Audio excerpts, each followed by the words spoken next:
replace them all. And that's normally, I think we target mid-April for when the weather finally breaks, but if it's sooner, it's sooner. Sure. It's like the first day that we can get the material and the weather permits so that it doesn't crack after we put it in. Councilman? I have a question. You have 844 meters that need to be brought outside. Is that all that we have left in the city of Taylor? Because mine is outside already. Sure. No, that is not all in the city of Taylor. That is all that we have programmed for this year. We don't currently have anything in the city of Taylor programmed for next year. However, sometimes there are things where if the city has like an annual roads program or annual sidewalk program, where we might look for opportunities to synergize our program with theirs, or we can get in and do some of our stuff in front of the sidewalk or road paving projects. But currently, this is all we have planned for this year, and we don't have anything actually planned at Taylor for next year. Do you have an idea how many are left in our city? Yeah, there's still quite a few. Based on our current forecast, we probably won't be back in the city of Taylor for a few years. We have this big area here that we're trying to target, and then we'll be back in remaining areas probly a few years away before we return. Did you say we look for the most dense areas of inside meters? So we have very involved kind of risk modeling programs kind of set up that we look at condition of the main, condition of the services, inside meter density, and we use that to kind of pick and target areas like this or chunks. And this popped up on our risk list. So how many do you have left? I guess, how many do you estimate you have left in the city of Taylor? I couldn't give you that number off the top of my head. Okay. But we could provide it, yeah. 'Cause I think that's what I I would was like to asking. see. Sure, Yeah. yeah. Thanks. He's a good engineer, but it's not all of it. Yeah. Thanks. Did you still have part of your presentation? That's really it. Is there any additional questions from council? Greg? The restoration, the lawn restoration, how late would you proceed to do final restorations of the year? What would be your cutoff date? Typically, it's when the frost, when there's not frost, that we're backfilling frost, we will put seed and topsoil down. Frost is harder to get good compaction. It turns into lumps, and so we would say weather permitting, so if it gets cold fast, then it's going to prohibit us from getting all the dirt back in the hole.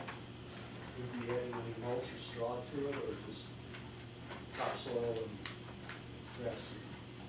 Topsoil and grass seed. Okay. Are there any additional questions for DTE? Thank you, appreciate it. Thank you.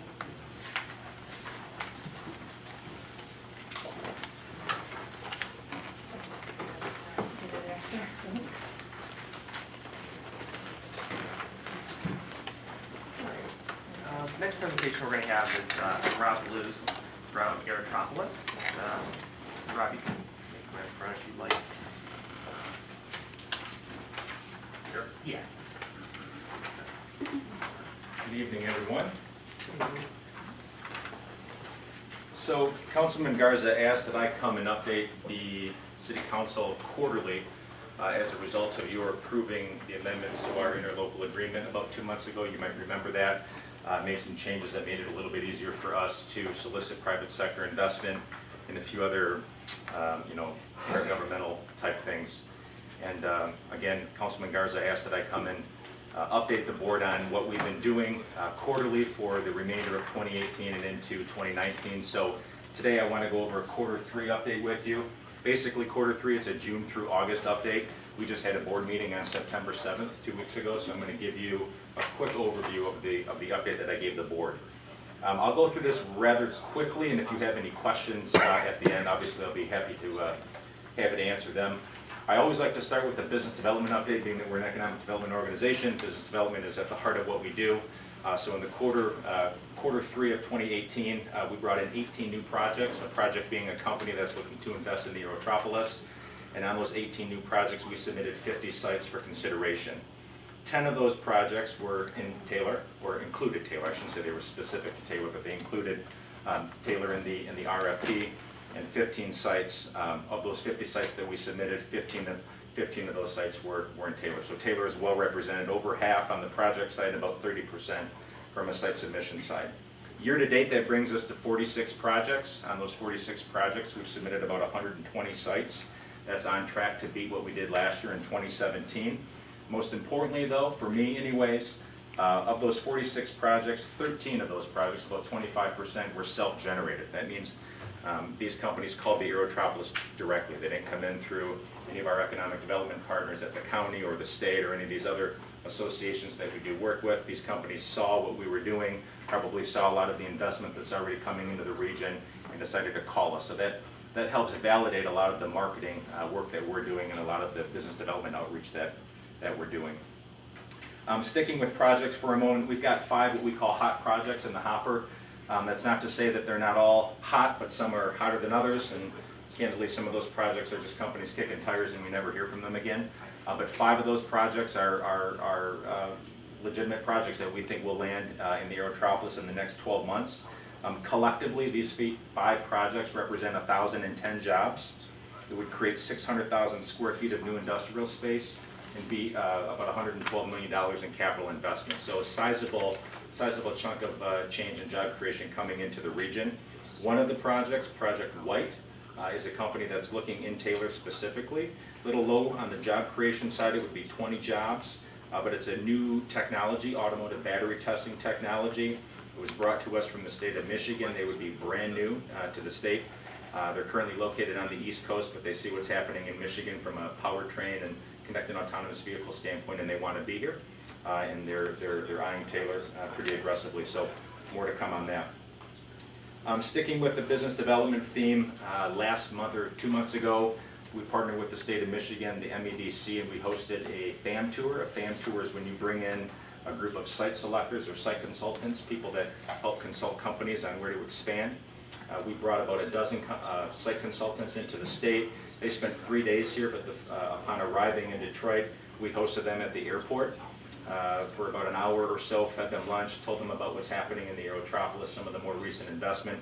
Then we put them on a bus and took them around the region. We showed them one site in each community. The site in Taylor that we showed them is your city-owned site. It's the 32-acre site on the corner of North Line in Inkster, zoned for technology research and office.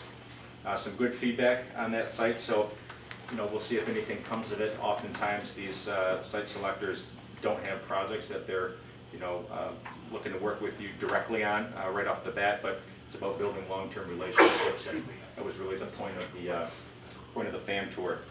We did, however, come away with one immediate opportunity. One of the consultants was working, or is working currently, with a North Carolina-based company. They want to expand into the Midwest. They want to work with the automotive industry. It's not an automotive company, but they want to work with the automotive industry, so they want to be in Michigan. I was actually scheduled to fly down there and meet with the management team on Thursday. The hurricane changed that, so we had to cancel that flight, so I'll be going down probably in early October and hopefully bringing that project back home. The state of Michigan may come with me. Now that it's been delayed, it was tough for them to go the first time around, but the delay might actually help get a few more people from the state down to North Carolina. A couple of recent wins, just to bring to your attention. You probably saw a couple of weeks ago, Subaru made a big announcement. They're building a new North American Tech Center in Van Buren Township, about a mile from the American Center for Mobility. We've been working on that project for about a year. We were brought in October of 2017. We identified the site that Subaru ultimately chose in Van Buren Township, and then helped facilitate that project across the finish line in partnership with Wayne County, who did an excellent job to get that project to where it was when it was announced last month, or last week rather. Again, sticking with projects and specifically closed projects, because at the end of the day, that's really what generates results. That's what the Aerotropolis is charged with doing. In the past 15 months, we worked on 6 projects that have generated $422 million in capital investment, created 2,600 jobs, and have resulted in 2.3 million square feet of new industrial space. That's a big number, especially for a small shop like the Aerotropolis. We've got one other guy, it's myself and one other guy, Marco Salamone. I think many of you know him or his father here in town. I know over the past several years, the Aerotropolis has struggled to generate an ROI for the investment that you've been giving the organization. But again, in just over a year, we've generated almost $500 million in capital investment. in a region that has a lot more to offer from a vacant land standpoint. So we're very, very happy with where we are in the short time that we've been implementing this new strategy, this proactive business development strategy. Last thing on business development, business attraction. One of the things that the Airport Authority does for us is they provide us with our marketing budget. And over the past 10 years, believe it or not, the organization has failed to spend the money that was available to us. Lost opportunity. If you don't use it, you lose it. It does not roll over. That was a hard pill to swallow. So made a conscious effort to spend every last dollar of that money this year, and I'm happy to report that we're about $27 shy of what they give us annually.